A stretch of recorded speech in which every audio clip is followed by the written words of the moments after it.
بسم اللہ الرحمن الرحیم۔ شروع اللہ کا نام لے کر جو بڑا مہربان اور نہایت رحم والا ہے۔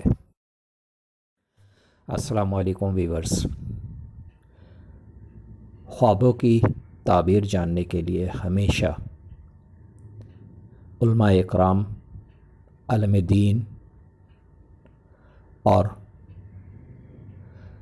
ان عقل و شعور رکھنے والے لوگوں سے تعبیریں جانیے جو خواب کی تعبیر جانتے ہوں۔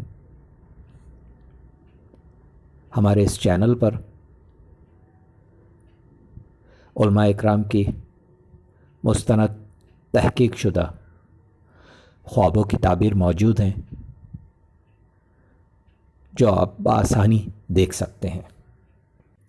اللہ رب العالمین سے دعا ہے اللہ پاک سب کے اچھے خوابوں کو پورا فرمائے۔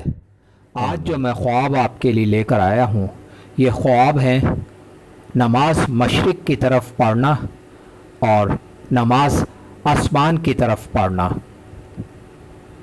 نماز مشرق کی طرف پڑھنا اور نماز آسمان کی طرف پڑھنے کو خواب میں دیکھنے کی سچے صرف دو ہی تعبیریں ہیں، اور وہ تعبیریں یہ ہیں۔ تعبیر نمبر 1، اگر کوئی شخص دیکھے نماز مشرق کی طرف پڑھ رہا ہے تو دلیل ہے اسی سال حج کو جائے، بزرگی و عزت و شرف پائے۔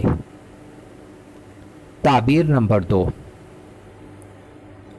اگر کوئی شخص دیکھے نماز آسمان کی طرف پڑھتا ہے تو دلیل ہے غم و عالم سے رہائی ہو، فرت و خرمی ہو۔ السلام علیکم۔ ویڈیو آپ کو بہت اچھی لگی ہو تو مجھے ضرور سبسکرائب کریں، لائک کریں، شیئر کریں اور بیل آئیکن کو ضرور پریس کریں تاکہ میری نئی آنے والی ویڈیوز آپ آسانی سے دیکھ سکیں۔